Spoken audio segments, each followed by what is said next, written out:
She dropped to her knees in the frozen mud her children clutched against her chest as the auctioneer's gavel rose one final time. Her 8-year-old son was about to be sold to the mines. Her little girl screamed for Mama. And then, through the blinding snow, a stranger's voice cut through the chaos, 5 words that would change everything. This is the story of Sarah Whitmore, a mother who lost it all, and the cowboy who gave her something she never expected a reason to hope again. Stay with me until the end. Comment your city below. I want to see how far this story travels. The snow came down like a curse from heaven, thick and mean and cold enough to freeze the tears on a mother's face before they could fall. Sarah Ellen Whitmore couldn't feel her fingers anymore, couldn't feel her toes. The thin calico dress she wore, the only dress she owned, now did nothing against the bitter wind that cut through Silver Creek's town square like a knife. But she could feel her children. That's all that mattered. Will pressed against her left side, his 8-year-old body rigid with a fury too big for his small frame. Abby clung to her right hand, her little fingers turning blue despite Sarah's attempts to keep them warm. And Sammy, sweet silent. Sammy sat on her hip with his wooden horse clutched against his chest, his face buried in her neck. "Mama!" Abby's teeth chattered so hard she could barely speak. "Mama, I'm cold. I know, baby. I know." Sarah pulled her daughter closer, but there was no warmth left to give. She'd given it all away months ago, piece by piece, until there was nothing left but bone and desperation, and the fierce, terrible love that kept her standing when everything else had crumbled. The auction platform was rough pine, hastily constructed, already slick with ice. Around them, the townspeople of Silver Creek had gathered, despite the storm. 50, maybe 60 people, their faces hard and curious and hungry for spectacle. Sarah recognized some of them. Mrs. Patterson, who used to buy eggs from her farm before Thomas gambled it away. The Hendersons, who'd sat 3 pews behind them in church. Old Mr. Cooper, who'd bounced Will on his knee when the boy was just a baby. None of them would meet her eyes now. "Quite a crowd for this weather," the auctioneer muttered to his assistant. "Harlan must have spread the word." Sarah's blood went cold at the name. Victor Harlan, the man who'd been circling her family like a vulture for months ever since Thomas died and left nothing behind but debts and shame. "All right, folks." The auctioneer, a florid man named Silas Cutter, with tobacco juice staining his beard, stepped forward and banged his gavel against the podium. "Let's get this done before we all freeze to death. Got ourselves a widow woman here, name of Sarah Whitmore, 28 years old, good health, can cook, clean, sew, and," he consulted his papers, "can read and write. That's something special, folks." A murmur ran through the crowd. Sarah felt their eyes crawling over her, assessing her like livestock at a cattle sale. 3 children, Cutter continued. Boy of 8, girl of 5, boy of 3. We'll be selling them separate to maximize... No. The word tore from Sarah's throat before she could stop it. She stepped forward, putting herself between the auctioneer and her children. "Please, please, you can't separate us. They're just babies. They need their mother. Please, I'm begging you." "Ma'am." Cutter's voice carried a warning. "We've been through this. The law is clear. Your husband's debts." "My husband was a drunk and a gambler." Sarah's voice cracked, but she didn't care anymore. "Let them hear. Let them all hear. He lied to me. He stole from me.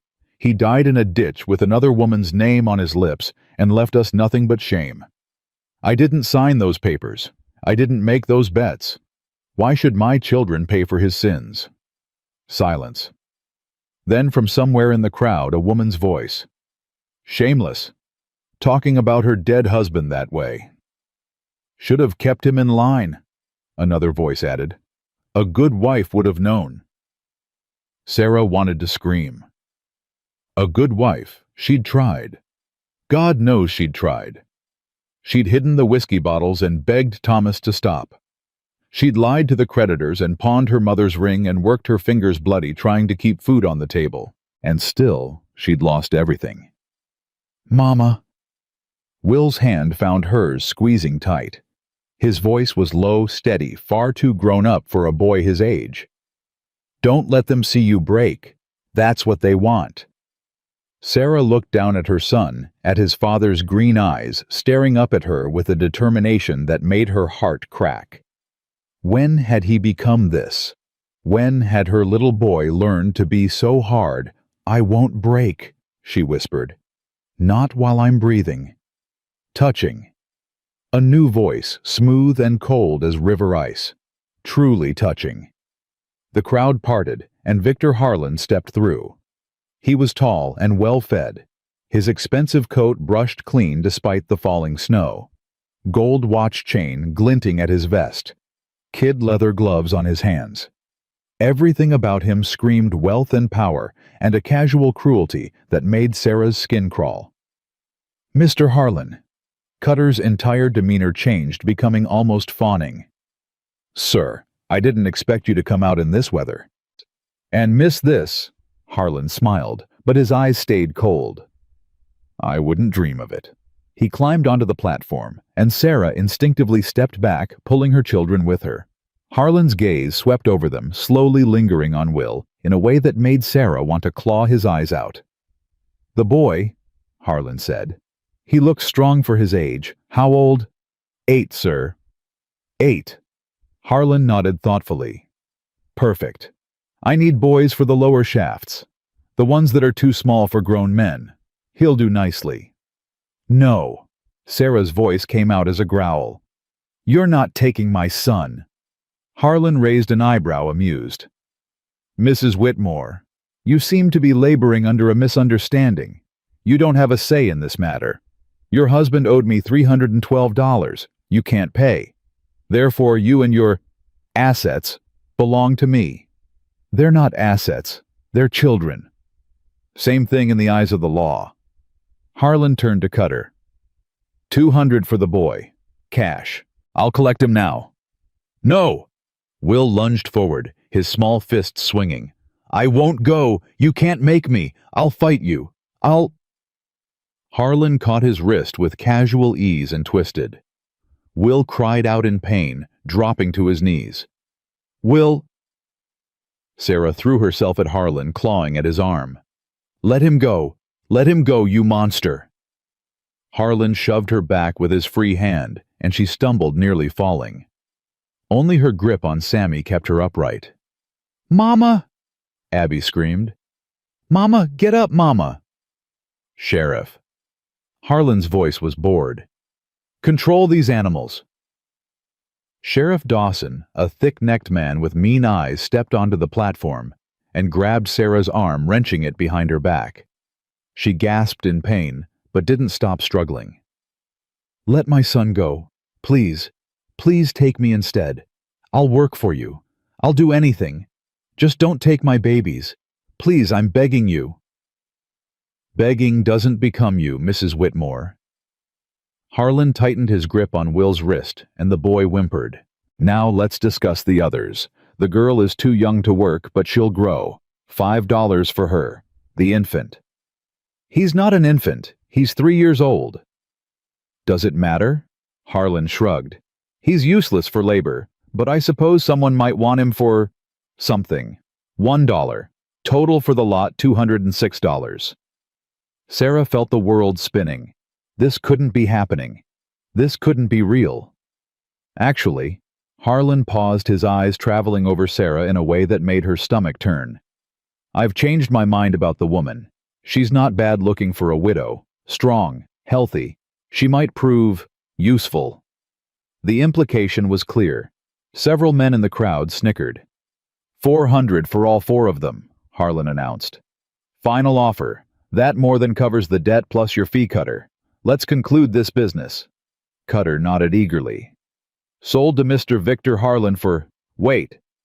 The voice came from the back of the crowd, deep, rough, carrying an authority that made people turn their heads. A man pushed through the gathered townspeople. Tall, well over 6 feet, with shoulders broad enough to block the wind. His coat was worn canvas dusted with snow, his hat pulled low against the storm.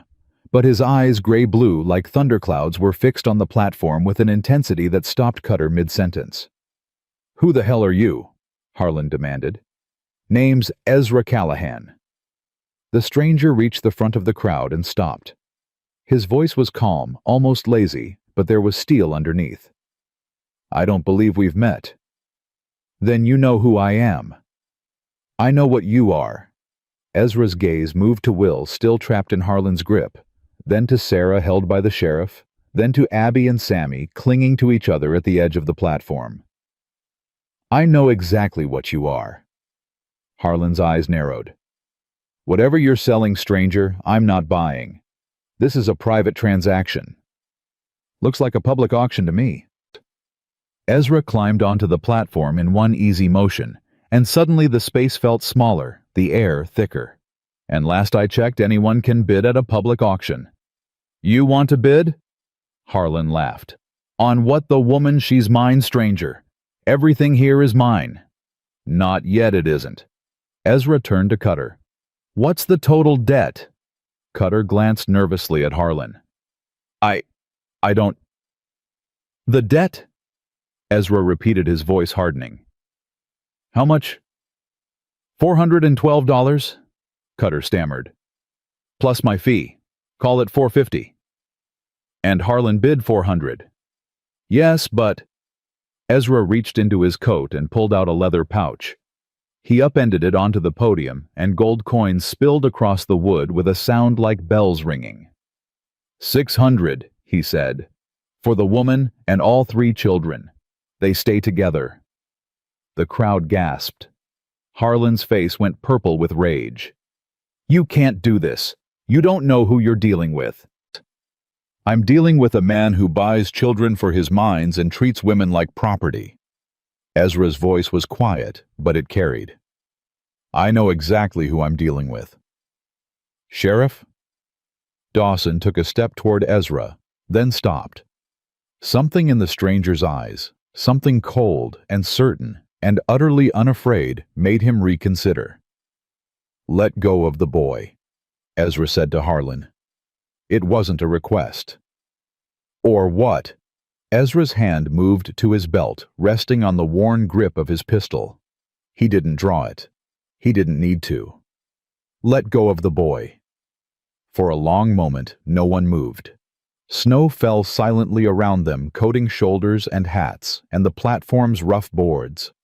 The only sound was the wind howling through the square like a lost soul. Then Harlan released Will's wrist. The boy stumbled back, rubbing his arm, his eyes never leaving the stranger's face. "This isn't over," Harlan hissed. "You've made a powerful enemy today, Callahan." "I've had enemies before." Ezra's voice didn't waver. "Still here. You'll regret this." "Maybe, but not today." He turned to Cutter. "You got my money. Give me the papers and let's be done with this." Cutter's hands shook as he shuffled through his documents. Sarah watched in disbelief as signatures were applied, seals pressed, official papers transferred from one man to another. The sheriff released her arm and she stumbled forward, gathering her children close. Will, Abby, Sammy, all of them. Still together, still hers. "Ma'am?" She looked up to find Ezra standing before her, his hat in his hands. Up close, she could see the weariness in his face, the old pain in his eyes. A scar cut through his left eyebrow, another along his jaw. These were the marks of a man who'd survived things. Terrible things. "I got a wagon outside," he said quietly. "It's warm and dry and there's food. Let me take you somewhere safe." "Why?" The words scraped out of Sarah's throat. "Why would you do this? You don't know us. We're nothing to you." Ezra was silent for a long moment. When he spoke, his voice was rough. "My mama was sold on a platform just like this one. I was 8 years old, same as your boy. They dragged her away from me screaming, and I never saw her again." Sarah felt tears freeze on her cheeks.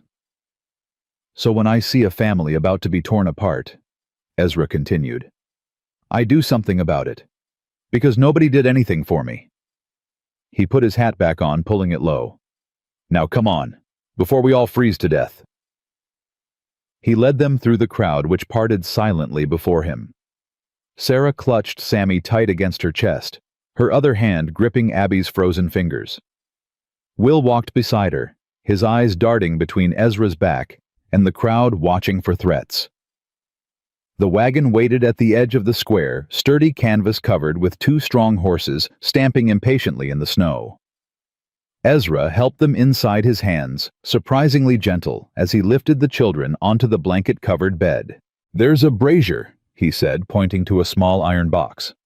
"I'll light it once we're moving. Should warm up quick." Sarah settled onto the blankets, pulling all three children into her lap. Her arms ached, her back screamed, but she held on because letting go was not an option. "Mama?" Will's voice was barely a whisper. "Is it really over?" Through the canvas opening, Sarah could see Victor Harlan standing in the square watching them leave. Snow settled on his shoulders, his hat, his expensive coat. But his eyes burned with a cold, patient fury that made her blood run cold. "I don't know, baby." She pressed a kiss to her son's hair. "I don't know." The wagon lurched into motion, carrying them away from the square, away from the watching eyes, away from the man who'd tried to buy her children like cattle. But even as Silver Creek disappeared behind them, swallowed by the storm, Sarah couldn't shake the feeling that this was only the beginning. Victor Harlan was not a man who accepted defeat, and whatever came next, she knew in her bones would be far worse than anything she'd survived before. The wagon creaked and groaned as it climbed the frozen trail, fighting against drifts that reached nearly to the axles. Inside, Sarah huddled with her children beneath every blanket Ezra had provided, their breath forming small clouds in the cramped space. The brazier glowed orange, throwing flickering shadows across the canvas walls. It wasn't enough to banish the cold entirely, but it kept the worst of it at bay. "How long?" Will asked, his voice muffled against Sarah's shoulder. "Until we get where we're going." "About 3 hours," Sarah said. "If the storm doesn't get worse." 3 hours. Will was quiet for a moment. "That's a long time." "We can handle it." "I know." But his voice wavered just slightly, and Sarah pulled him closer. Abby had fallen asleep against her other side, her small body finally relaxing after hours of tension. Sammy was awake, though his dark eyes, Thomas's eyes, God help her, fixed on the canvas flap that separated them from the driver's seat. "Mama." His voice was barely a whisper. "Who's that man?" "His name is Ezra." Sarah smoothed Sammy's hair back from his forehead. "He's going to help us." "Is he a good man?" Sarah hesitated. How could she answer that? She'd thought Thomas was a good man once before the drinking and the gambling and the lies. She'd trusted him, and look where that had gotten them. "I think so," she said finally. "I hope so." "Hope isn't enough." Will's voice was hard. "Papa said he'd take care of us too. Papa said lots of things." "I know, baby. I hate him." The words came out fierce, trembling. "I hate him for dying. I hate him for leaving us. I hate him for—" Will's voice broke. "For making you cry all the time. For making everything bad." Sarah felt tears prick her eyes. "Will, it's true. Don't tell me it isn't true." Will pulled back to look at her, his green eyes. Thomas's eyes. Why did they all have Thomas's eyes burning with a fury that made her heart ache? "He ruined everything, Mama. Everything. And now we've got to trust some stranger because there's nobody else. Because Papa didn't leave us anybody else." "I know." Sarah cupped her son's face in her hands. "I know, baby. I'm angry too. I'm so angry sometimes I can't breathe. But we're still here. We're still together. And that's worth something, isn't it?" Will's lower lip trembled. For just a moment, he looked like the little boy he was supposed to be, instead of the tiny man he'd been forced to become. "I wanted him to be different," Will whispered. "I prayed every night for him to stop drinking, to stop gambling, to just be our papa again. But he never did." I know, baby. I prayed too. God didn't listen. Maybe he did. Sarah pulled Will close, tucking his head under her chin. Maybe this is his answer. Maybe Ezra is supposed to help us. Or maybe he's just another man who'll hurt us. Maybe. Sarah couldn't lie to her son. Not anymore. But right now, he's all we've got. So we'll be careful, and we'll watch, and we'll protect each other. That's what we do, right? That's what we do. Will's voice was muffled against her dress. You and me and Abby and Sammy, nobody else. Nobody else. The wagon lurched over a hidden rut, and Abby stirred her eyes fluttering open. Mama, are we there yet? Not yet, sweet girl. Go back to sleep. I can't. Abby sat up, rubbing her eyes. I'm too cold. And hungry. Mama, I'm so hungry. Sarah's stomach clenched. They hadn't eaten since yesterday morning, a thin gruel that the boarding house owner had grudgingly provided before throwing them out, before the sheriff came to collect them for the auction. I know, baby. I know. When we get to Mr. Callahan's ranch, we'll eat. I promise. Real food like bread and butter. I hope so. And meat. Abby's eyes went wide. Real meat, Mama. We'll see. The canvas flap rustled, and suddenly Ezra's face appeared in the opening. Snow clung to his eyebrows, his beard the brim of his hat. His cheeks were raw from the wind. We're about an hour out, he said, his voice raised to be heard over the storm. The trail's getting worse, but the horses know the way. We'll make it. Thank you, Sarah said. It seemed inadequate, but what else was there? Ezra nodded, then his eyes fell on the children huddled together in their thin clothes, shivering despite the blankets. Something flickered across his face. Pain maybe, or memory. There's food in that pack, he said, gesturing to a leather satchel near the front of the wagon. Jerky and hardtack and some dried apples. It's not much, but it'll fill your bellies until we get home. Abby gasped. Food. Real food. Real food. Was that the ghost of a smile on Ezra's weathered face? Help yourselves. He disappeared back through the flap, and Sarah heard him clicking to the horses, urging them on through the drifts. She reached for the pack with trembling hands.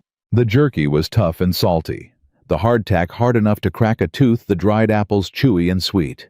But to Sarah and her children, starving and frozen and terrified, it was the finest meal they'd ever tasted. Mama. Will spoke with his mouth full, forgetting his manners for once. This is good. Don't talk with your mouth full. Sorry. He swallowed, then grinned. Actually grinned for the first time in months. But it's really good. It is.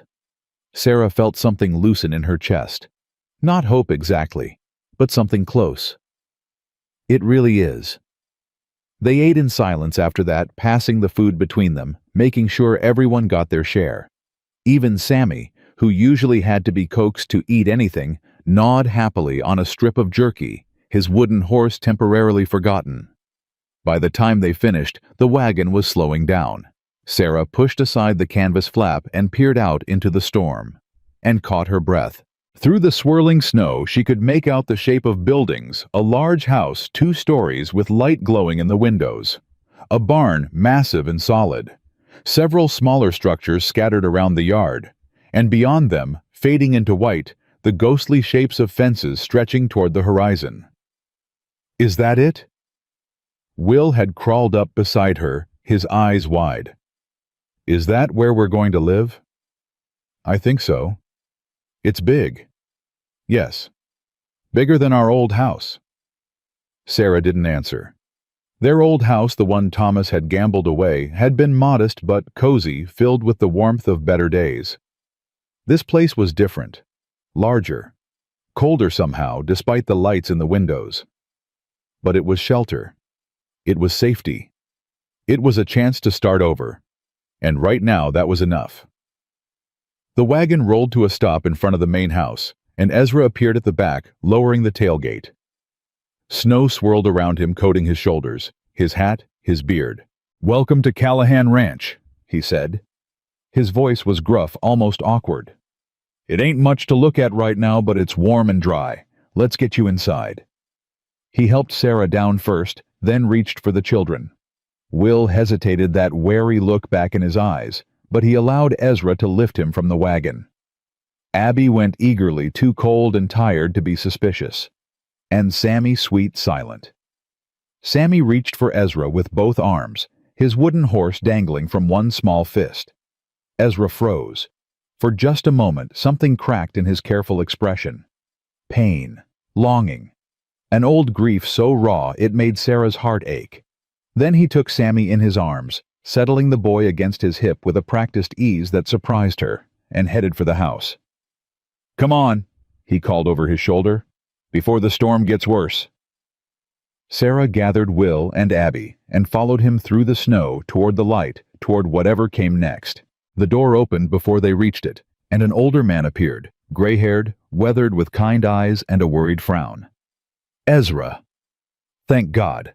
I was about to send the boys out looking for—" He stopped, his eyes widening as he took in Sarah and the children. "Well now, what's all this—" "Long story, Dutch." Ezra stepped inside, still carrying Sammy. "Get some coffee on, and see if there's any of that stew left from supper." "Stew?" Dutch's eyebrows rose. "Ezra, what happened in town? I thought you were just getting supplies." "Plans changed." Ezra set Sammy down gently, then turned to Sarah. "Mrs. Whitmore, this is Dutch Brennan. He's my foreman, been with the ranch since my father's time. Dutch, this is Sarah Whitmore and her children. They're going to be staying with us for a while." "Staying?" Dutch looked between Ezra and Sarah, clearly trying to piece together the story. Then he seemed to decide it could wait. "Well, come in, come in. Let's get you warmed up. Those little ones look frozen half to death." He ushered them toward the fireplace, where a massive blaze crackled and roared. Sarah felt the heat wash over her like a benediction, warming her frozen skin, her aching bones, her exhausted soul. "Sit, sit." Dutch pulled chairs close to the fire. "I'll get that coffee, and the stew. Ezra, you want to explain what's going on?" "Later." Ezra was already heading for the door. "I need to see to the horses. In this storm. They got us here safe. Least I can do is make sure they're fed and warm." He paused at the door, looking back at Sarah. "Dutch will take care of you. Get some food in you. Rest.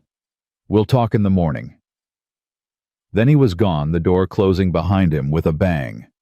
Dutch shook his head, a fond exasperation in his eyes. "That man always was better with horses than people." He turned to Sarah with a kind smile.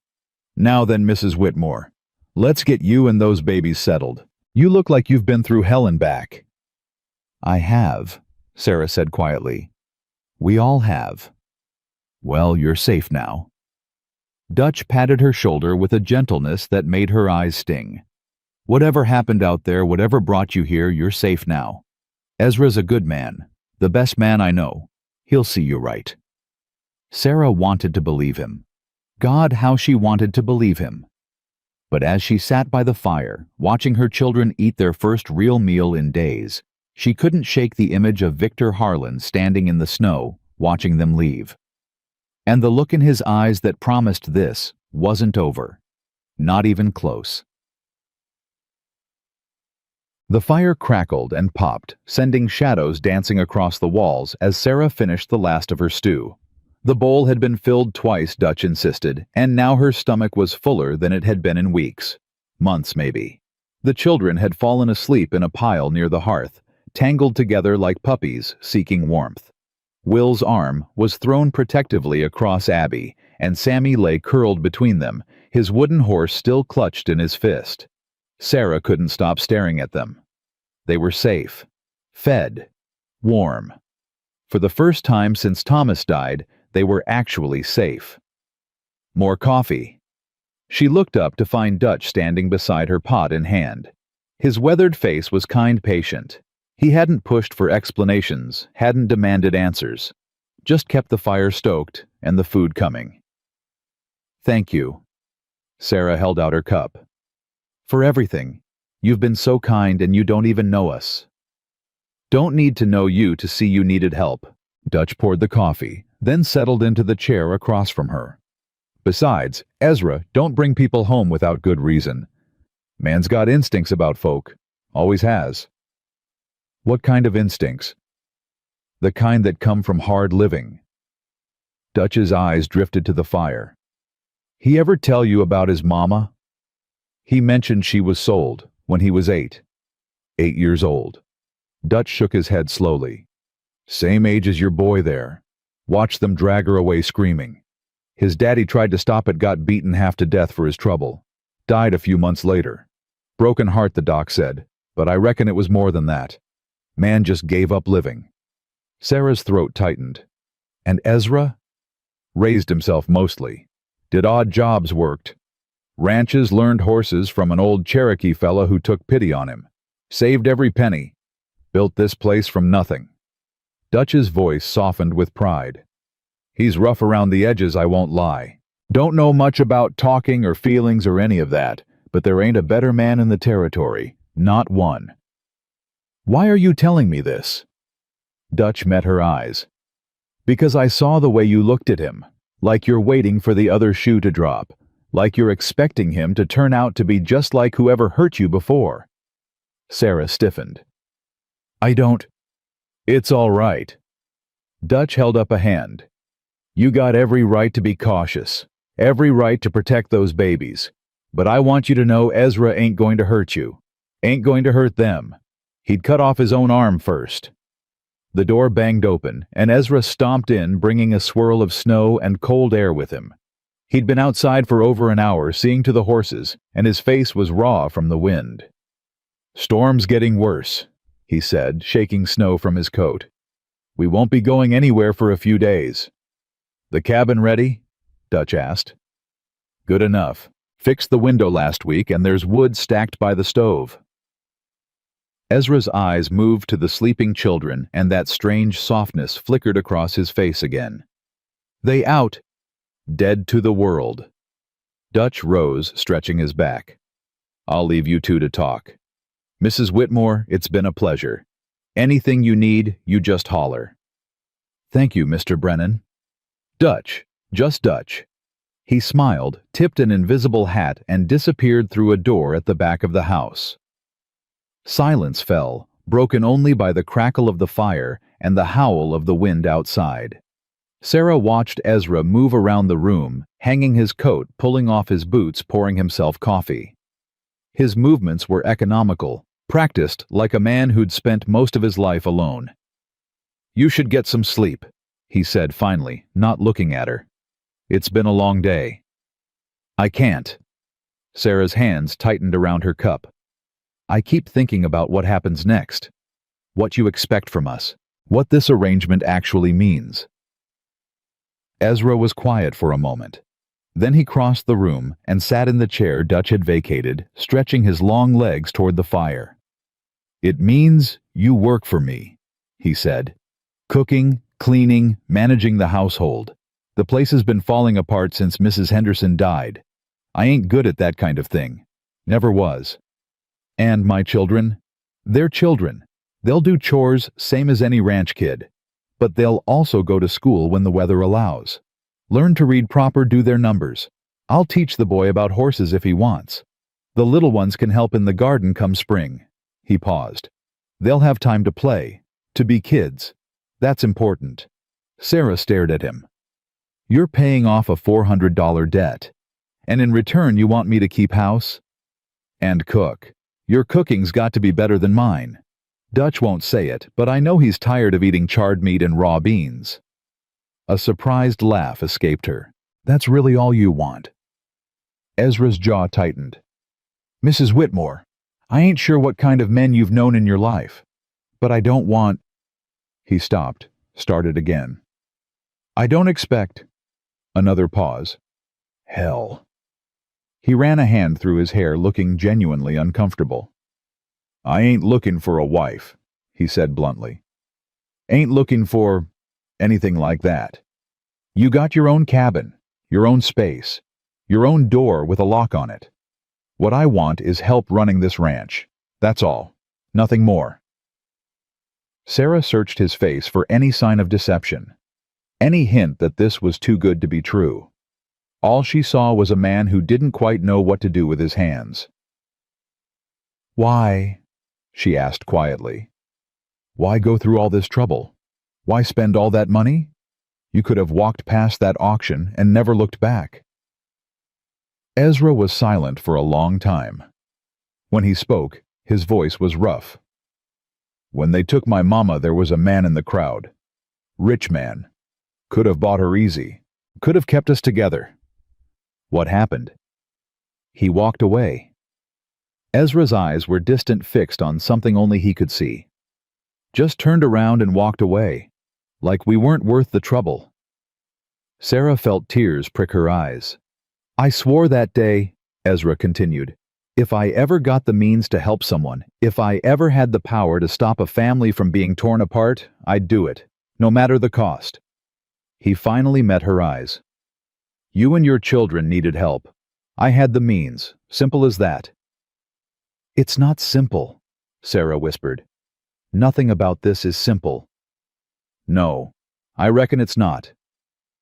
Ezra rose, suddenly restless. "But it's done. You're here. Those children are safe. The rest we'll figure out as we go." He moved toward the door, then paused. "There's a cabin about 50 yards from the house. That's where you'll stay. Dutch had the boys stock it with supplies. Blankets, food, everything you need. I'll show you in the morning when the storm lets up." "Thank you."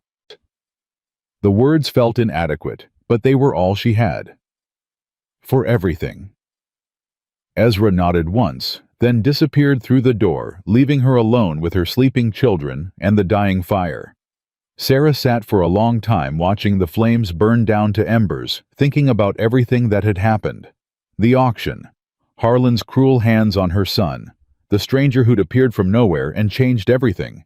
She didn't trust Ezra Callahan. Didn't know if she could. Trust had been beaten out of her over years of broken promises and shattered hopes. But she wanted to. God help her, she wanted to. The next 3 days passed in a blur of snow and settling in. The storm raged without mercy, piling drifts against the cabin walls and making any travel impossible. But inside, Sarah and her children were warm-fed and slowly beginning to believe they might actually be safe. The cabin was small, but solid, one main room with a cast-iron stove, a large bed, a table with 4 chairs, and a trunk at the foot of the bed. Someone Dutch most likely had stocked the shelves with supplies, flour, sugar, coffee, salt pork, beans, and even a precious jar of honey that made Abby's eyes go wide. "Is this all for us?" she asked, standing on tiptoe to peer at the shelves. "All of it. All of it," Sarah confirmed. "But we need to make it last, sweet girl. We don't know when we can get more." "I'll be careful," Abby promised solemnly. "I won't eat too much. I'll make it last forever and ever." Will, predictably, was more suspicious. "He's trying to buy us," he said on the second day, watching through the window as Ezra crossed the yard toward the barn. "That's what men like him do. They give you nice things, make you feel safe, and then—" "And then what?" Sarah asked quietly. Will's jaw tightened. "And then they show you who they really are. Your father did that, I know, but not all men are like your father Will." "How do you know?" Her son's eyes were fierce, challenging. "How do you know he won't turn out exactly the same?" "I don't." Sarah pulled him close, even though he resisted at first. "I don't know anything for certain, but I know we didn't have a choice, Will. It was this or Harlan's mines. It was this or watching them sell Abby and Sammy to strangers. Sometimes you have to take a chance on people, even when you're scared." "I'm not scared?" "Yes, you are. And that's okay. I'm scared too." Sarah kissed the top of his head. "But we'll be scared together. And we'll watch out for each other. That's what we do, right?" Will was quiet for a moment. Then grudgingly, "That's what we do." On the third day, the storm finally broke. Sarah woke to silence, real silence without the constant howl of wind and pale morning light streaming through the frost-covered window. She dressed quickly and stepped outside, catching her breath at the transformation. The world had turned to white, pristine and glittering, under a sky so blue it hurt to look at. Snow covered everything, the buildings, the fences, the distant hills, like a fresh start. A clean slate. Morning. She turned to find Ezra approaching from the barn, his boots crunching through the snow. He looked different in the daylight, less intimidating, more human. Tired, she realized. Like a man who hadn't slept well in a long time. "Morning," she replied. "The storm's passed." "For now. Another one's coming in a few days, according to Dutch. We've got a small window to get supplies and check the stock." He stopped a few feet away, hands shoved in his pockets. "How are you settling in?" "Well enough. The children are still asleep." "Good. Kids need sleep." He shifted his weight, clearly uncomfortable with small talk. "I wanted to show you the main house today. Where things are. What needs doing. If you're up for it." "I am." They walked together across the yard, their breath fogging in the cold air. Sarah found herself studying Ezra's profile, the strong jaw, the old scars, the way he carried himself like a man expecting trouble. "Can I ask you something?" she said. "You can ask. Might not answer." "Victor Harlan. You didn't seem surprised by him, like you'd seen his type before." Ezra's expression hardened. "There's a Victor Harlan in every town. Men who think money gives them the right to own people, to use them up and throw them away." He was quiet for a moment. "The man who bought my mama was like that. Used her until she wasn't useful anymore, then sold her again. I was 15 before I finally tracked her down." Sarah's heart clenched. "Did you find her?" "I found her grave." Ezra's voice was flat, emotionless. "She'd been dead 2 years by then. Worked to death, they said. Nobody even remembered her name." "I'm so sorry." "Don't be. It was a long time ago. But his hands had clenched into fists, and Sarah could see the old rage simmering just beneath the surface. "Point is, I know men like Harlan, know what they're capable of, and I know he's not going to let this go." "What do you mean?" Ezra stopped walking and turned to face her. "I mean he's coming, Mrs. Whitmore. Maybe not today, maybe not this week, but he's coming. Men like that don't accept defeat. They don't forgive. And they sure as hell don't forget." Fear coiled in Sarah's stomach. "What should I do?" "Stay close to the house. Don't go anywhere alone. And if you see anyone, you don't recognize anyone at all, you come find me or Dutch immediately. Understand?" Sarah nodded, her throat tight. "Good." Ezra started walking again. "Now come on. Let me show you around before the children wake up." The main house was larger than Sarah had realized, 2 stories with multiple bedrooms upstairs, and a large kitchen, dining room, and parlor below. But it was also in desperate need of care. Dust covered every surface.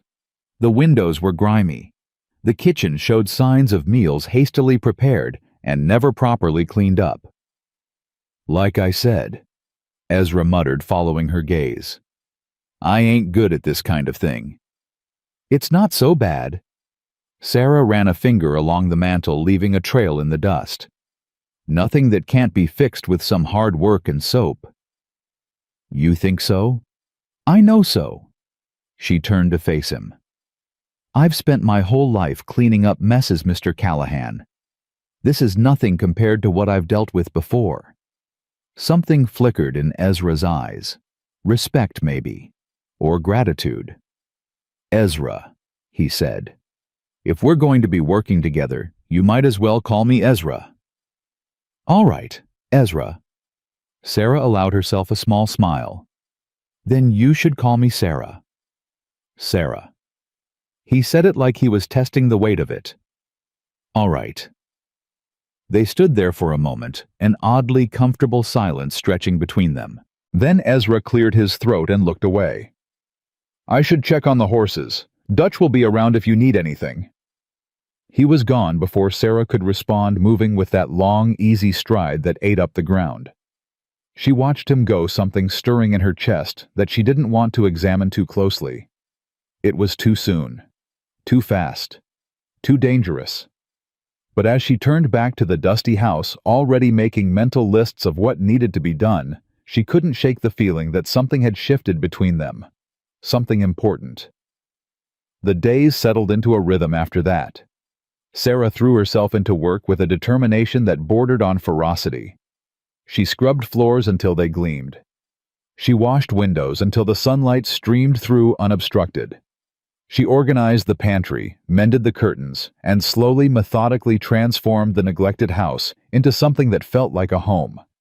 The children adapted in their own ways. Abby claimed a small patch of the frozen garden as her own, already planning what she would plant come spring.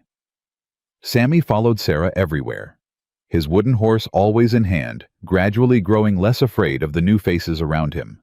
And Will, cautious, angry, protective Will, began spending time with Dutch in the barn.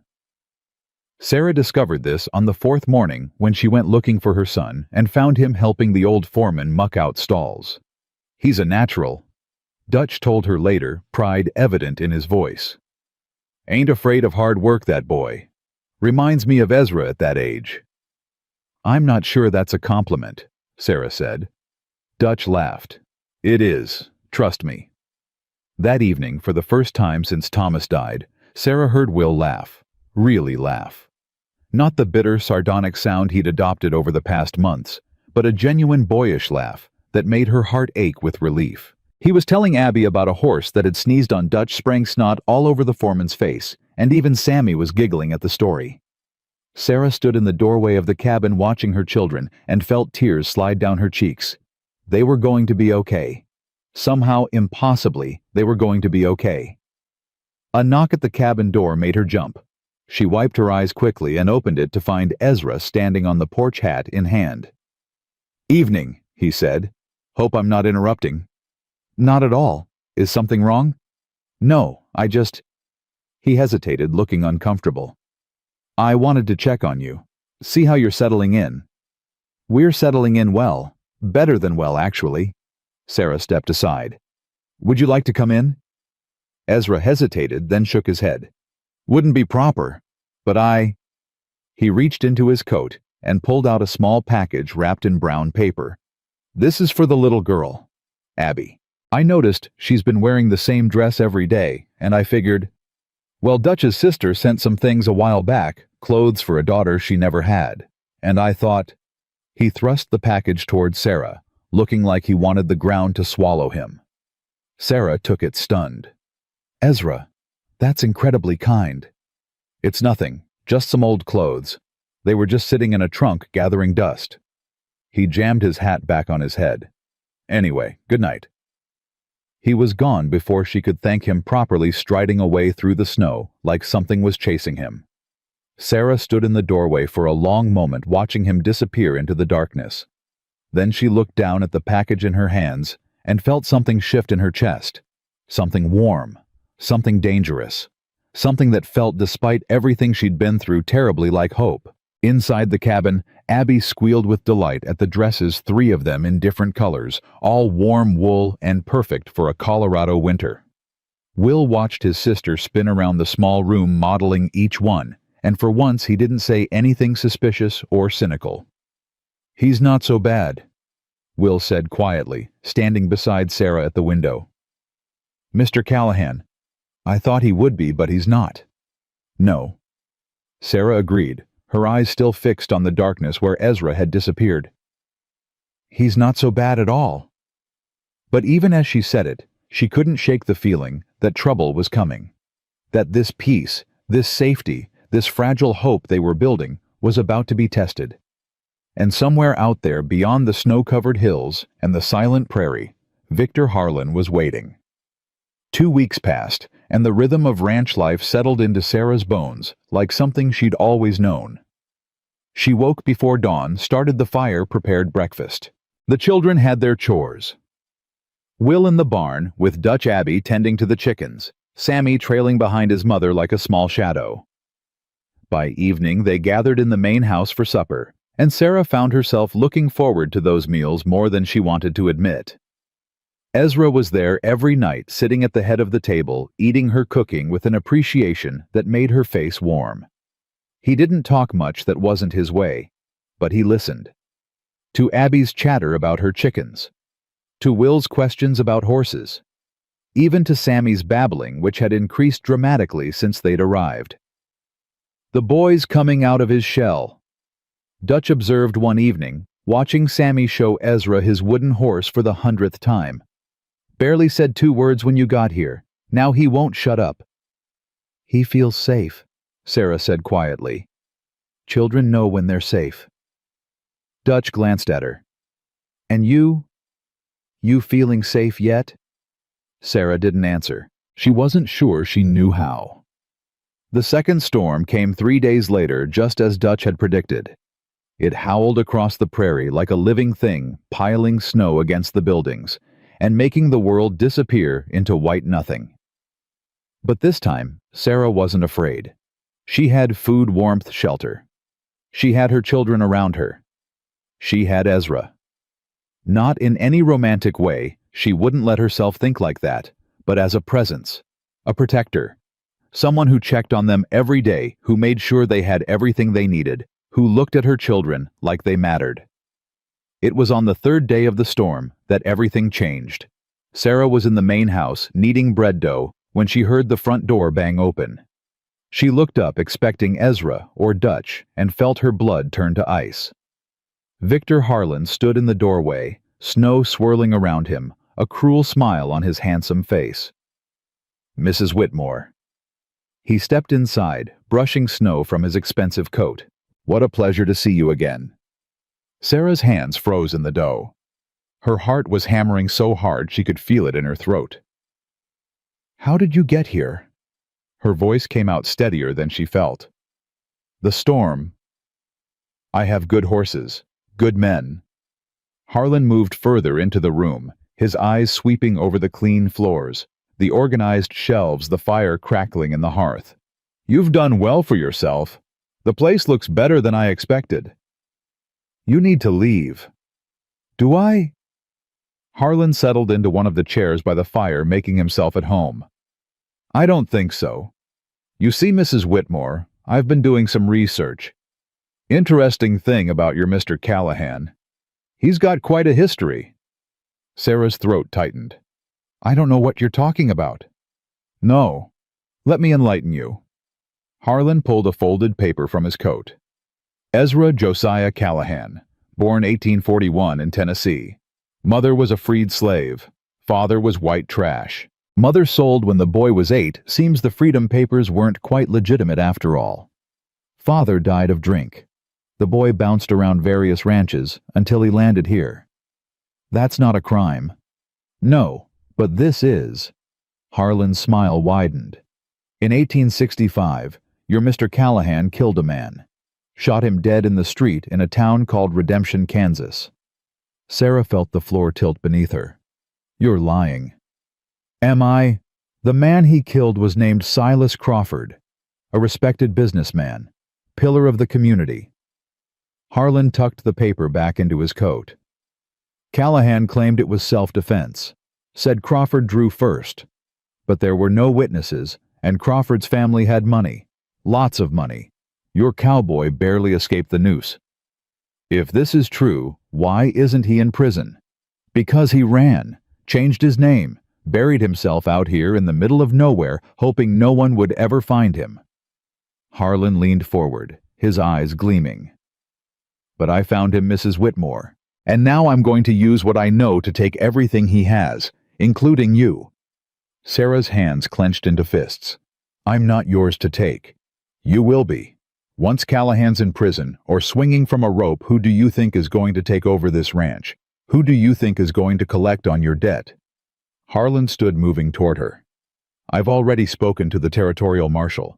He's very interested in meeting Mr. Callahan. Should be arriving in a few days, weather permitting. Get out. Sarah's voice shook, but she held her ground. Get out of this house. Or what? You'll scream, call for help. Harlan laughed. Your cowboy is out checking the stock. Dutch is in the bunkhouse. By the time anyone gets here, I'll be gone. He reached out and touched her face, and Sarah flinched away. But I wanted you to know what's coming. I wanted you to have time to think about it, to realize that fighting me is pointless. I'll never stop fighting you. We'll see. Harlan moved toward the door. Give my regards to Mr. Callahan. Tell him Victor Harlan always collects what's owed to him. He was gone before Sarah could respond, disappearing into the storm like a ghost. Sarah stood frozen for a long moment, her whole body shaking. Then she ran. She found Ezra in the barn checking on a pregnant mare. He looked up as she burst through the doors, alarm crossing his face. Sarah, what's wrong? Harlan was here. The words tumbled out in a rush. He was in the house. He knows about Kansas, about redemption, about the man you killed. He's bringing a marshal. Ezra, he's going to... Stop. Ezra's voice was calm, but his eyes had gone hard, cold. Slow down. Tell me everything. Sarah told him. Every word Harlan had spoken. Every threat. Every cruel smile. By the time she finished, Ezra's jaw was tight enough to crack. Silas Crawford, he said quietly. I should have known that would come back to haunt me. Is it true? Did you kill him? Ezra was silent for a long moment. Then he nodded. Yes, I killed him. Shot him in the street just like Harlan said. He met her eyes. But it wasn't murder, Sarah. It was justice. I don't understand. Silas Crawford was the man who bought my mother, the man who worked her to death and buried her in an unmarked grave. Ezra's voice was rough with old pain. I spent 10 years looking for him. When I finally found him, I walked into that saloon and told him who I was. Told him what he'd done. He laughed at me. Called my mama a... He stopped, his hands clenching. He drew on me first. I was faster. That's all. Sarah stared at him. Your mother. He destroyed her, used her up, and threw her away like she was nothing, and then he laughed about it. Ezra's eyes were distant. I don't regret killing him. I'd do it again. But I know how it looks. A half-breed killing a white businessman. No witnesses. Crawford's family screaming for blood. He shook his head. I ran because I had no choice. Started over. Built this place from nothing. Thought I'd finally buried the past. Harlan's going to dig it all up. Harlan's going to try. Ezra's jaw set.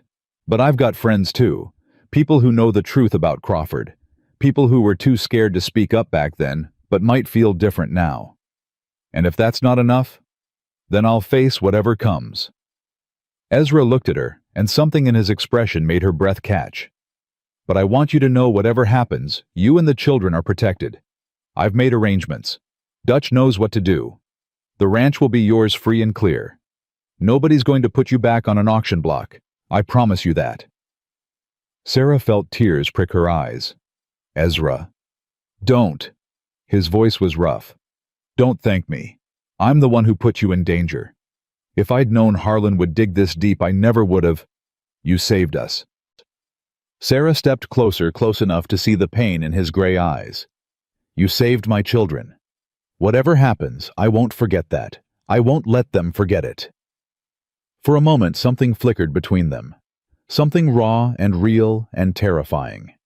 Then Ezra stepped back, breaking the connection. Storm's letting up, he said, his voice returning to its usual gruffness.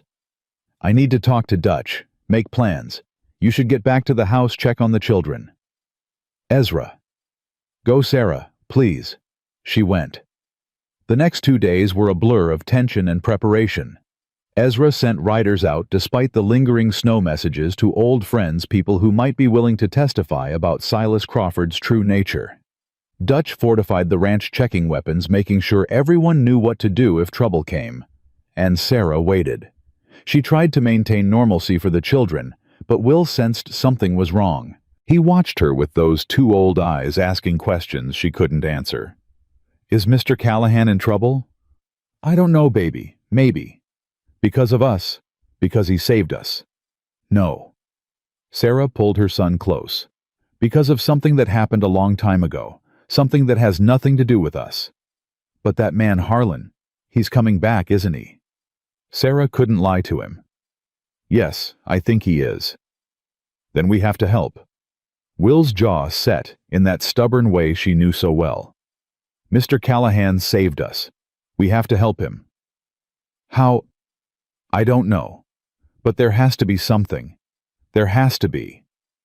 On the morning of the third day, Will disappeared. Sarah discovered his empty bed at dawn and felt her heart stop. She searched the cabin, then the main house, then the barn. No sign of him. No note. Nothing. When did you last see him? Ezra's voice was tight with controlled fear. Last night. He went to bed like always. I checked on him before I fell asleep, and he was there. Sarah's voice broke. Ezra, where could he have gone? It's freezing outside. If he's out in the snow. We'll find him. Ezra was already moving, grabbing his coat, calling for Dutch. He can't have gone far. The snow's too deep for a boy on foot. But the tracks they found told a different story. Small boot prints leading away from the cabin toward the main road, toward town. He's going after Harlan. Sarah's voice was barely a whisper. Oh God. Ezra, he's going after Harlan. Why would he do that? Because he thinks he can help.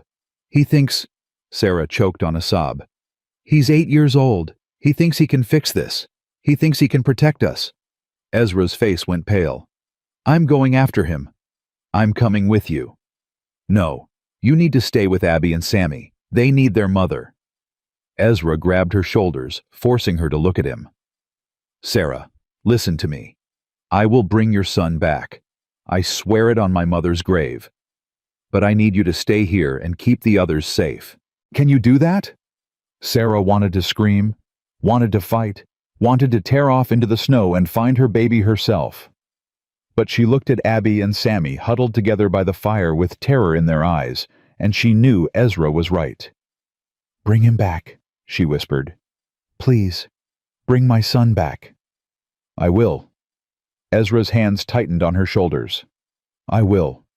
Then he was gone, riding out into the frozen morning, and Sarah was left with nothing but fear and prayer, and the desperate hope that she hadn't lost another person she loved.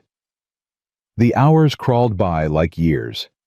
Sarah paced the cabin, unable to eat, unable to rest, watching the window for any sign of returning riders. Abby cried herself to sleep in Sarah's arms.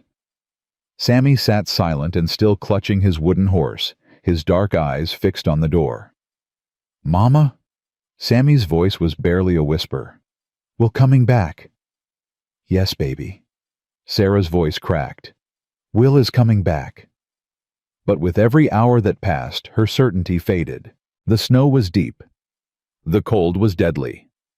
An 8-year-old boy alone in the wilderness, trying to reach a town 3 hours away.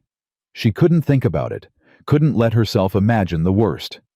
So she prayed. For the first time in months, she actually prayed. Please, please bring them back, both of them, please. The sun was setting, painting the snow orange and gold when she heard hoofbeats. Sarah ran to the door, her heart in her throat, and saw 2 figures approaching through the dying light. Ezra on his big gray horse. And in front of him, wrapped in a blanket, was Will. Thank God. The words came out as a sob. Thank God. Thank God. Ezra pulled up in front of the cabin and carefully lowered Will into Sarah's arms. The boy was shivering, his lips blue with cold, but he was alive. He was alive. Mama. Will's voice was weak, exhausted. I'm sorry. I'm so sorry. I thought... Don't talk. Sarah crushed him against her, tears streaming down her face. Don't talk. Just let me hold you. She carried him inside, past Abby, who was crying with relief, past Sammy, who immediately climbed into his brother's lap. She stripped off his wet clothes, wrapped him in warm blankets, fed him hot broth, and didn't let go of his hand for a single second. Later, after the children were finally asleep, all 3 of them in one bed tangled together like they'd never let go. Ezra told her what happened. Found him about halfway to town. He'd made it farther than I expected, tough kid, your boy. But the cold got to him. He was stumbling when I caught up. Another hour and... Ezra stopped, his jaw tightening. What was he thinking? What was he trying to do? He had a plan. Ezra's voice was quiet. A crazy, stupid, brave plan. He was going to find the marshal before Harlan did. Tell him the truth about Crawford. About what kind of man he really was.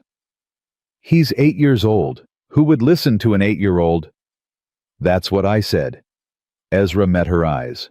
He told me it didn't matter. Said even if nobody listened, at least he tried. Said a man... His voice caught. Said a man protects his family, no matter what. Sarah closed her eyes, fresh tears spilling down her cheeks. That was Thomas's phrase. Something he'd said 1,000 times back when she still believed him. Back when she still thought words meant something. Will had remembered. Had twisted those empty words into something real. Something powerful. He could have died, Sarah whispered. My baby could have died. But he didn't. Ezra's hand covered hers, warm and rough. He didn't, Sarah. He's safe. They're all safe. For now. Sarah looked up at him, fear and exhaustion warring in her eyes. But Harlan's still out there. The marshal is still coming. And I don't know how to protect them from that. I don't know how to fight something this big. You're not fighting alone. Ezra's grip tightened. You've got me. You've got Dutch. You've got this whole ranch full of people who'd lay down their lives for those kids. He paused, something shifting in his expression. You've got a family now, Sarah.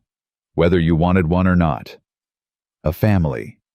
The word echoed in Sarah's mind, strange and foreign and achingly beautiful. She'd had a family once. Thomas and the children before everything fell apart. But that family had been built on lies, on promises that crumbled like sand. This was different. This was real. What happens now? She asked quietly. Now we wait. Ezra's voice was steady. My friends are coming. People who knew Crawford. People who can testify to what he really was. When the marshal arrives, we'll be ready. And if it's not enough, then we fight. Ezra's eyes met hers, gray and fierce and utterly determined. We fight until there's nothing left to fight with. And then we fight some more. Sarah looked at this man, this rough, scarred, broken man who'd saved her family, who'd ridden into a blizzard to rescue her son, who was facing the ghosts of his past to protect people he barely knew, and felt something crack open in her chest. Something she'd thought was dead forever. Ezra. Her voice was barely a whisper. I don't know how to thank you for... Don't. He pulled his hand away, standing abruptly. Don't thank me. Not yet. Not until this is over. But as he walked to the door, he paused, looking back at her one last time. Get some rest, Sarah. Tomorrow's going to be a long day. Then he was gone, and Sarah was left alone with her sleeping children and the terrifying, wonderful, impossible feeling growing in her heart.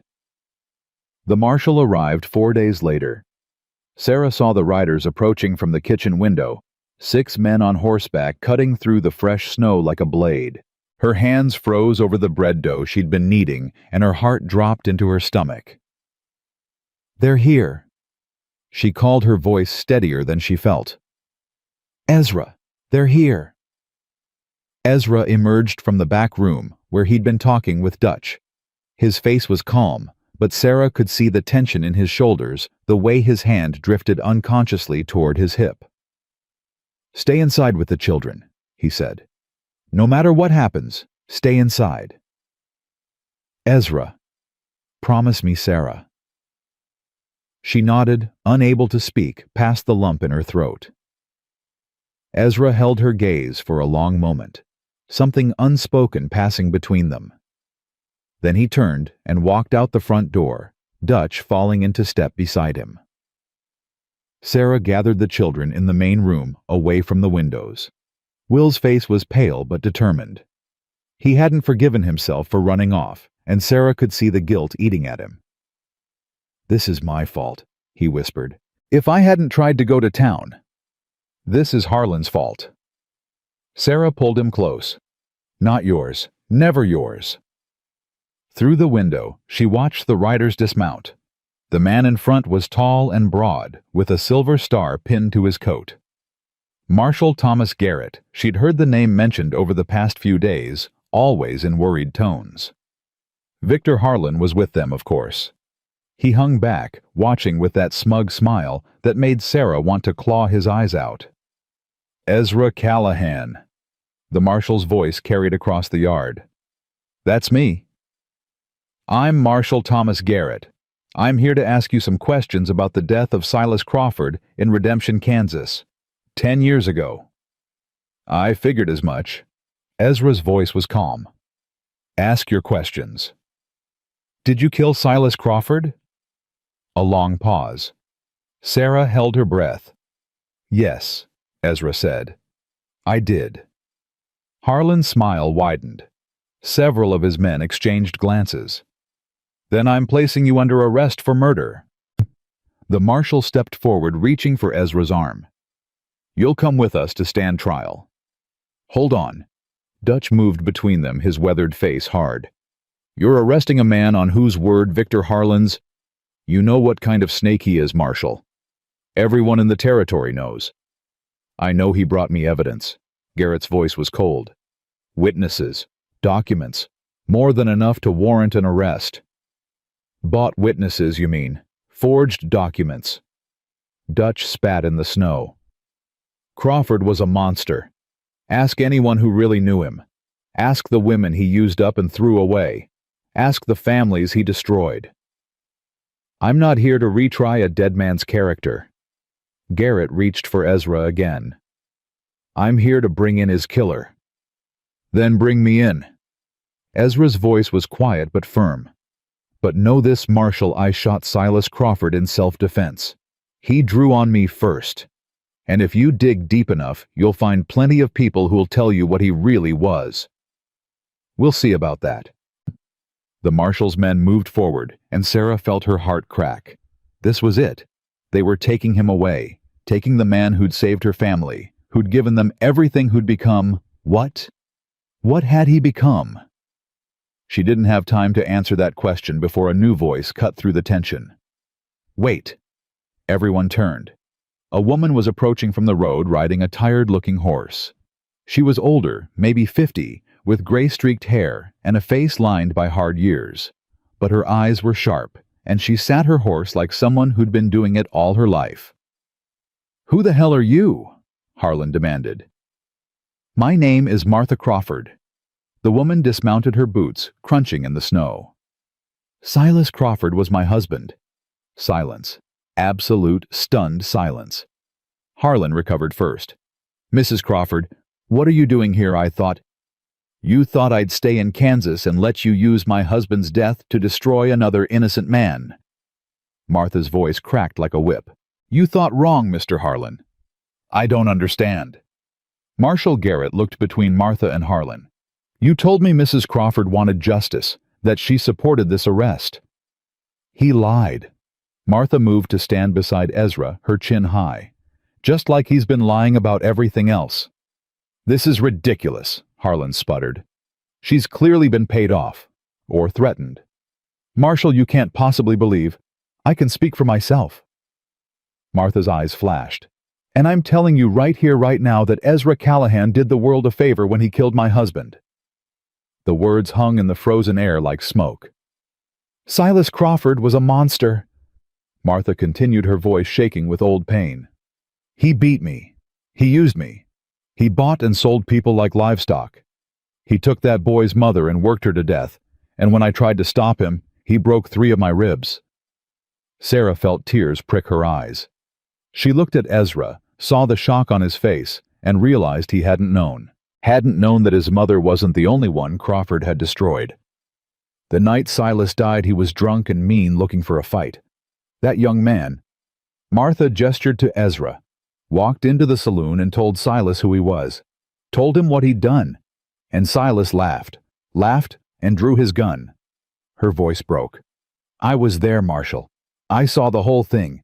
Silas drew first. Ezra just finished it. You're lying. Harlan's face was purple with rage. You were never mentioned in any of the reports. If you'd witnessed, I was too scared to speak up then. Martha's eyes were wet, but her voice was steady. Silas's family had money, power. They would have destroyed me. So I stayed quiet and let them call it murder and watched that boy run for his life. She turned to Ezra. I'm sorry. I'm so sorry I didn't speak up sooner. Your mother deserved better. You deserved better. Ezra's throat worked. You knew my mother.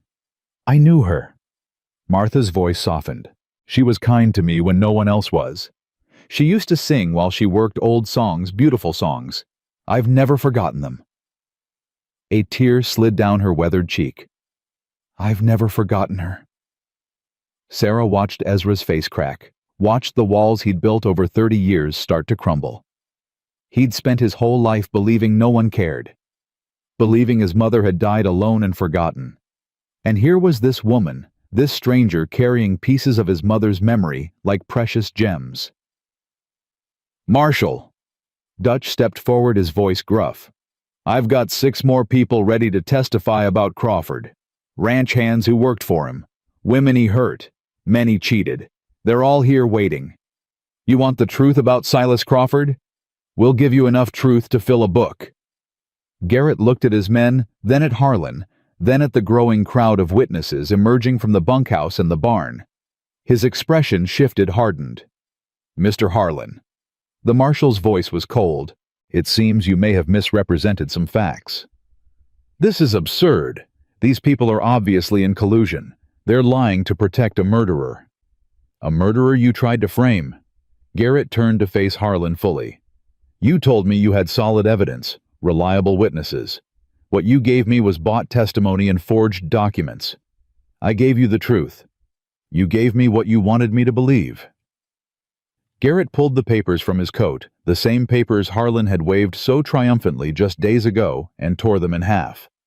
I don't take kindly to being manipulated, Mr. Harlan, and I take even less kindly to men who use the law as a weapon against innocent people. Harlan's face went from purple to white. You can't do this. I'll have your badge. I have connections in Denver. Your connections don't impress me. Garrett gestured to his men. Take Mr. Harlan into custody. We'll be having a long conversation about filing false reports and wasting territorial resources. What? Harlan stumbled backward. You can't arrest me. I'm Victor Harlan. I own half this territory. You don't own the law. Garrett's voice was ice. Take him. 2 of the marshal's men moved forward and Harlan's composure finally shattered. He lunged for his horse, scrambling for escape, but Dutch was faster. The old foreman caught him by the collar and yanked him back, sending him sprawling in the snow. Going somewhere. Dutch's voice was mild, but his eyes were hard. You'll regret this. Harlan was screaming now, all pretense of sophistication gone.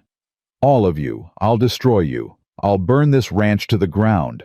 You'll shut your mouth and come quietly, Garrett interrupted, or I'll add resisting arrest to your charges. Your choice.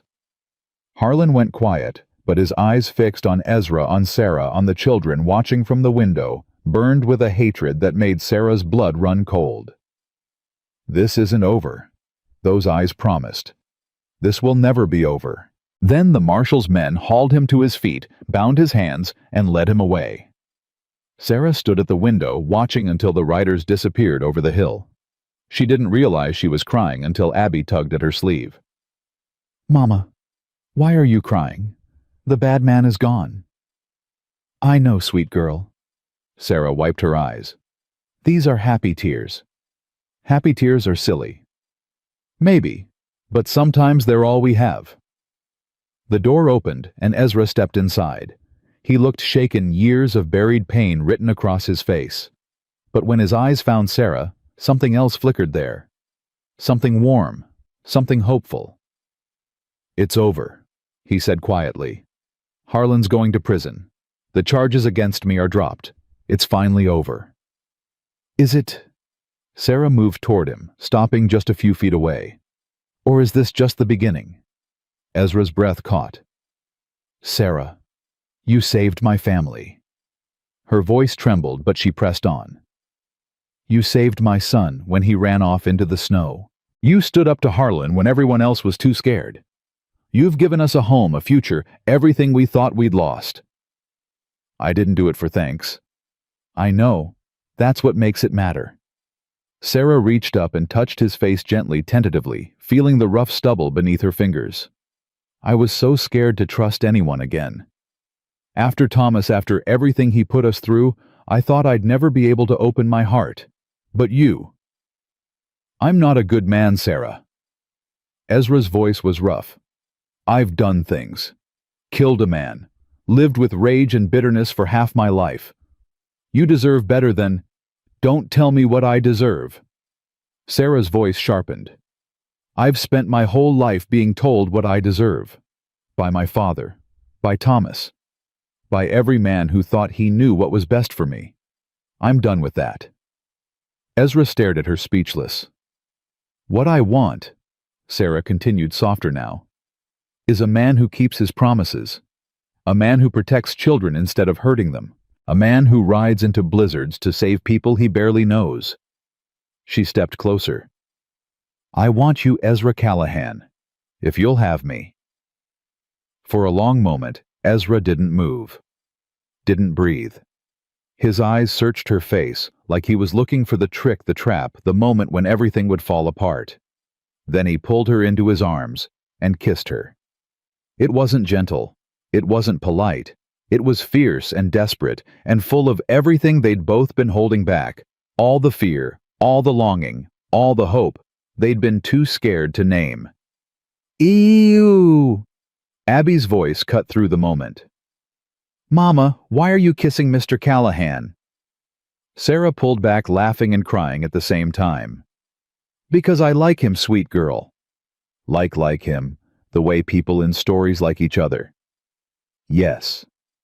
Sarah looked at Ezra, saw the wonder in his eyes and felt her heart swell. Exactly like that. Will stood in the corner watching with an expression Sarah couldn't quite read. She braced herself for anger, for jealousy, for the fierce protectiveness that had driven him into the snow. But instead, Will walked slowly forward and stopped in front of Ezra. Are you going to marry my mama? Ezra looked at Sarah, then back at Will. I'd like to. If she'll have me, and if you'll let me. Let you. You're the man of this family, Will. You've been protecting your mother and your brother and sister since before you came here. I'm not looking to replace your father. I'm not looking to take over. But I'd like to be part of this family if you'll allow it. Will was quiet for a long time. Sarah held her breath, watching her son process this new reality. Finally, Will spoke. My papa made a lot of promises. He broke all of them. I know. If you hurt my mama, I'll kill you. Will, Sarah gasped. But Ezra just nodded, his expression serious. Fair enough. If I hurt your mama, I'll deserve it. Will studied him for another moment. Then slowly, he held out his hand. Okay, he said. You can marry her. Ezra shook the offered hand solemnly, man to man. Thank you, Will. I won't let you down. That night, after the children were asleep, and the ranch had settled into quiet, Sarah and Ezra sat together on the porch, wrapped in blankets, watching the stars wheel overhead. I never thought I'd have this, Ezra said quietly. A family. A home that felt like home. People who actually wanted me around. I never thought I'd trust again. Sarah leaned into his warmth. Never thought I'd be able to look at a man without seeing Thomas. Without waiting for the other shoe to drop. Are you still waiting? Sarah considered the question. No, she said finally. I don't think I am. Good. Ezra pressed a kiss to her hair. Because I'm not going anywhere. Not ever. They sat in silence for a while, listening to the wind whisper across the snow. We should probably talk about the wedding, Sarah said eventually. If we're actually doing this. We're doing this. Ezra's voice was firm. Soon as the weather breaks. I'm not waiting any longer than I have to. People will talk. A widow remarrying so fast. Let them talk. Ezra tightened his arm around her. I spent 30 years worrying about what people thought, hiding who I was, running from my past. I'm done with that. You're the best thing that ever happened to me, Sarah Whitmore. I'm not going to pretend otherwise just to keep tongues from wagging. Sarah felt tears prick her eyes again, happy tears, Abby would say, and turned to face him. I love you, she said. I didn't think I'd ever say that to anyone again, but I love you, Ezra Callahan. I love you too. His voice was rough with emotion. You and those children. You're my family now, my whole world. He kissed her again, soft and sweet this time, and Sarah felt the last of her walls crumble away.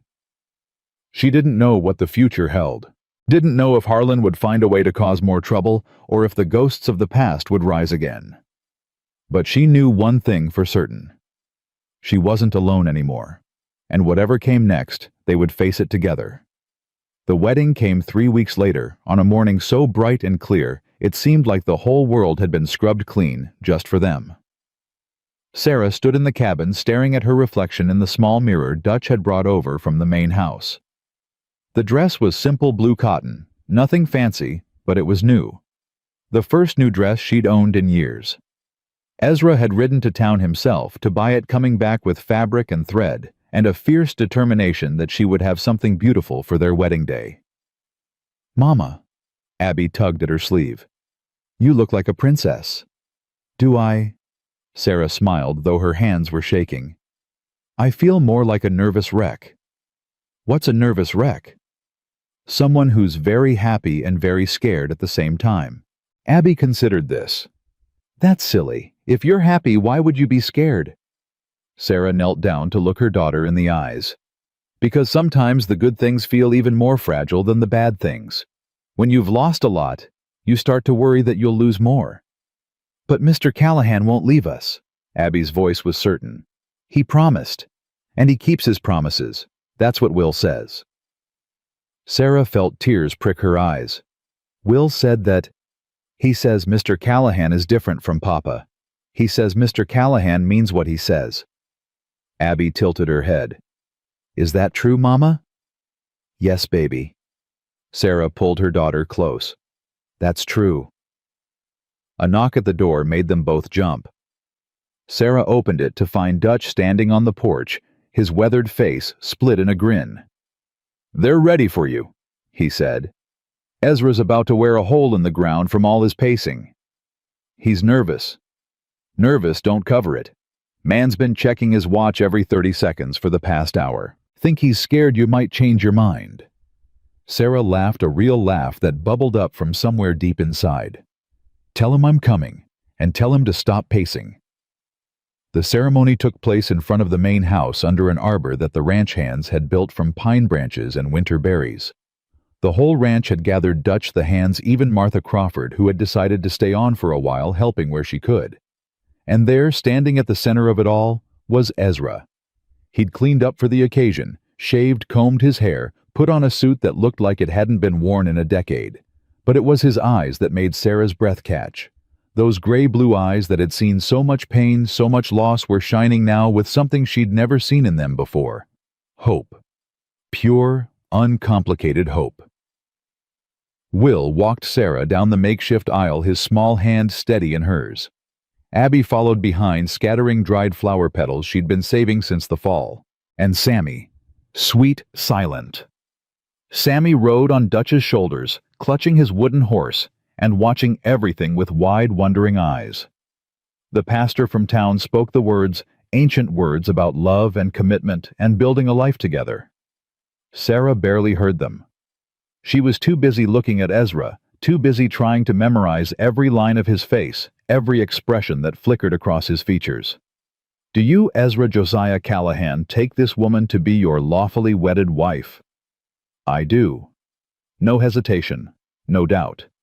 Just 2 words spoken with the weight of a vow. And do you, Sarah Ellen Whitmore, take this man to be your lawfully wedded husband? Sarah thought about everything that had brought her to this moment.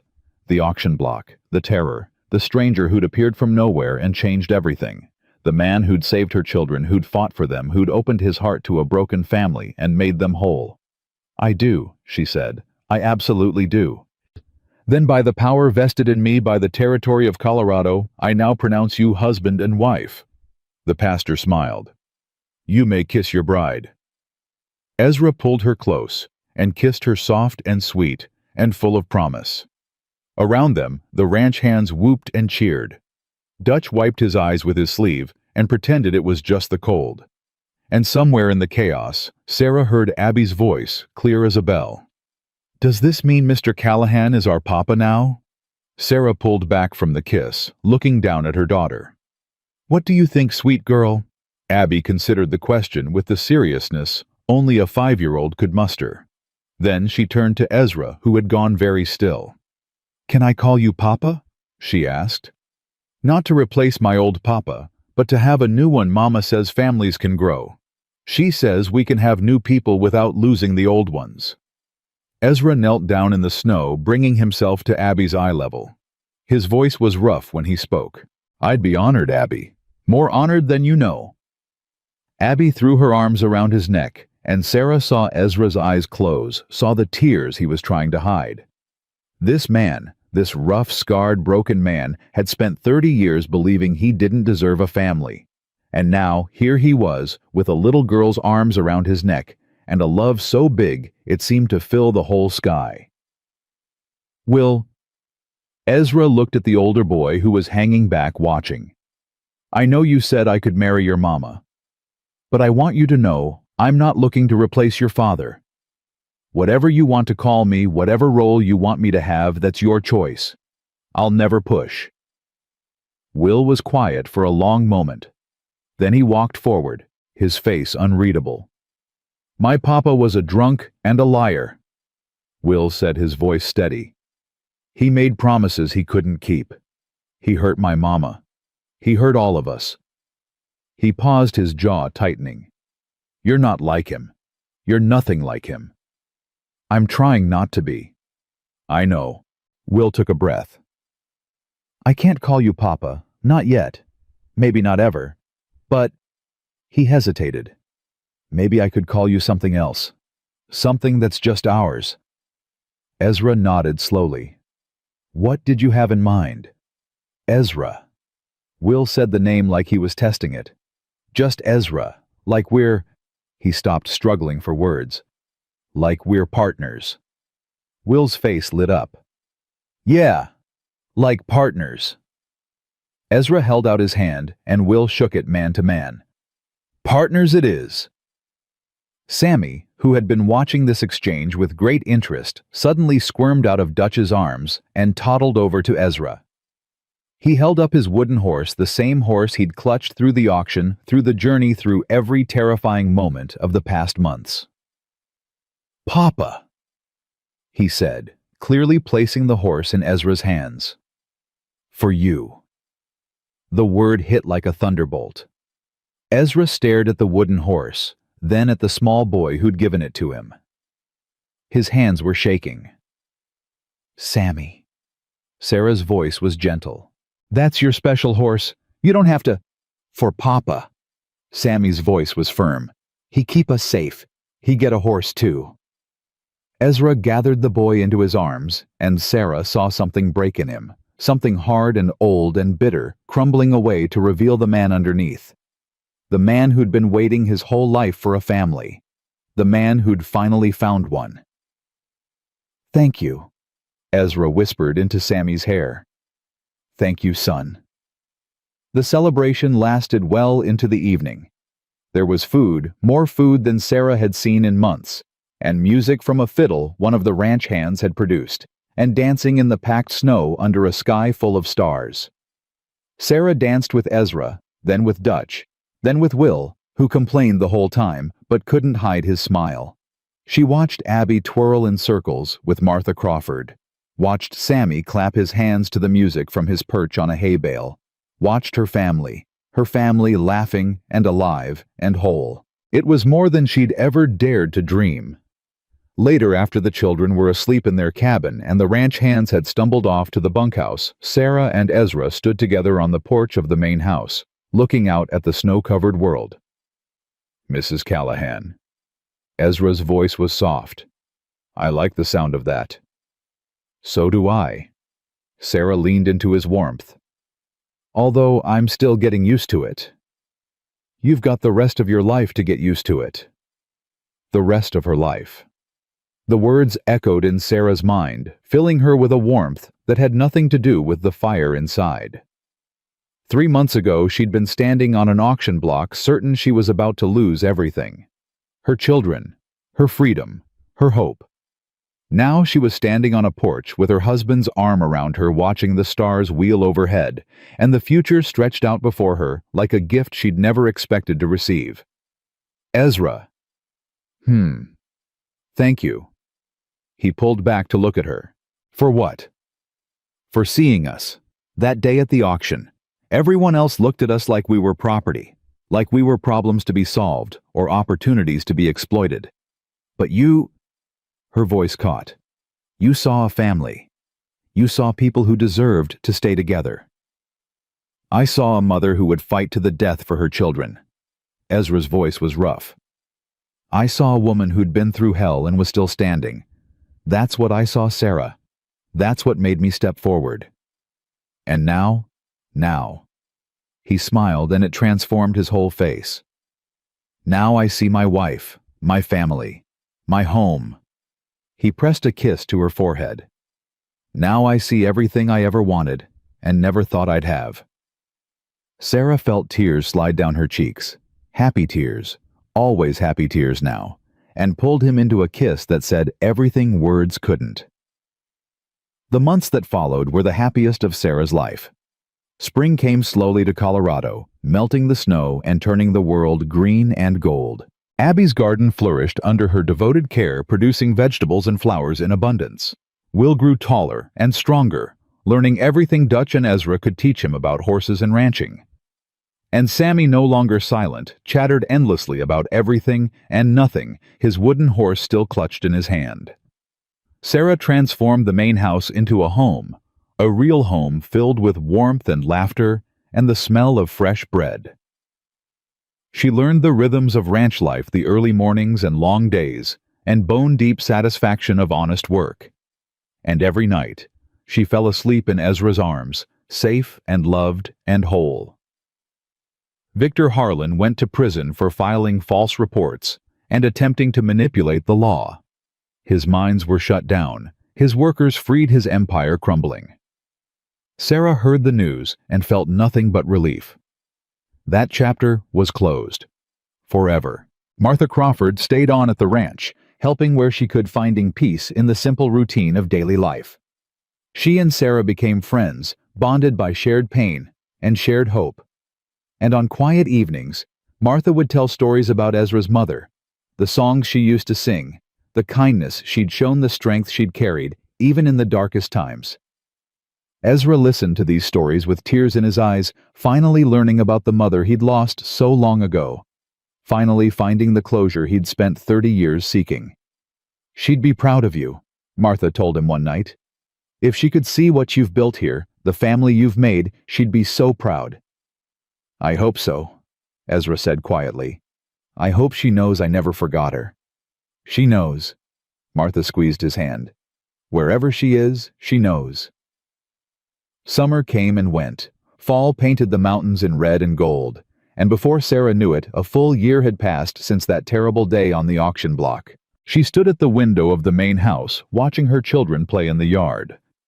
Will was teaching Abby to rope badly, judging by the tangle of rope at her feet, while Sammy chased chickens in gleeful circles. Laughter echoed across the yard, bright and free and full of life. Arms wrapped around her from behind, and she leaned back into Ezra's solid warmth. "What are you thinking about?" he murmured against her hair. "A year ago today," Sarah said softly, "I was standing on an auction block watching a stranger buy my family. And now I'm standing in my home watching my children play, feeling my husband's arms around me." She turned to face him. Now I'm happier than I ever thought possible." Ezra kissed her slow and deep. "I love you, Sarah Callahan. I love you and those children more than anything in this world."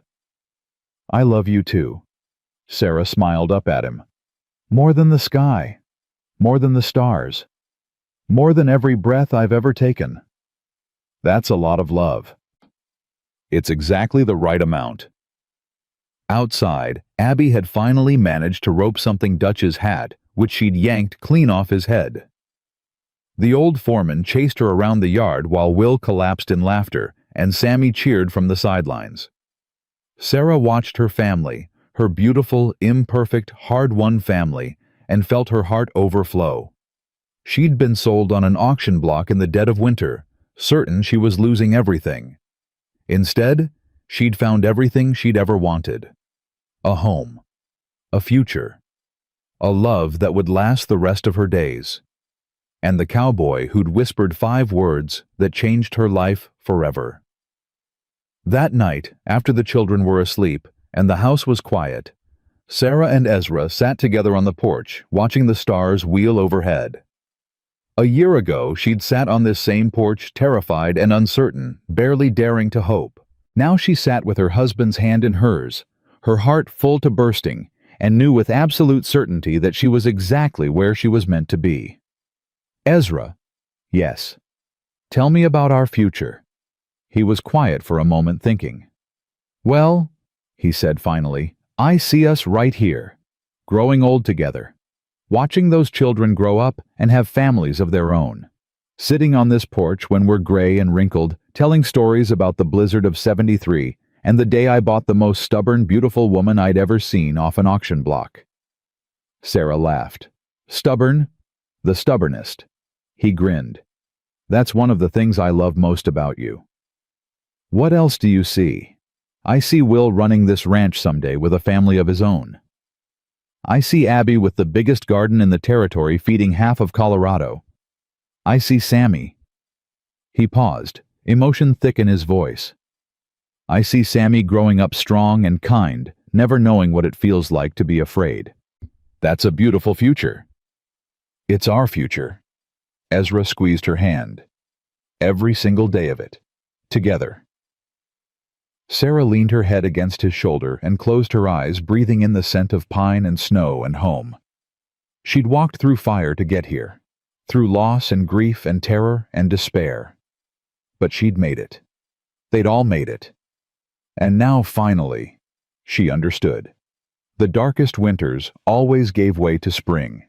The deepest pain could transform into the greatest joy. And sometimes, when you'd lost everything, someone would step out of the storm and give you a reason to believe again.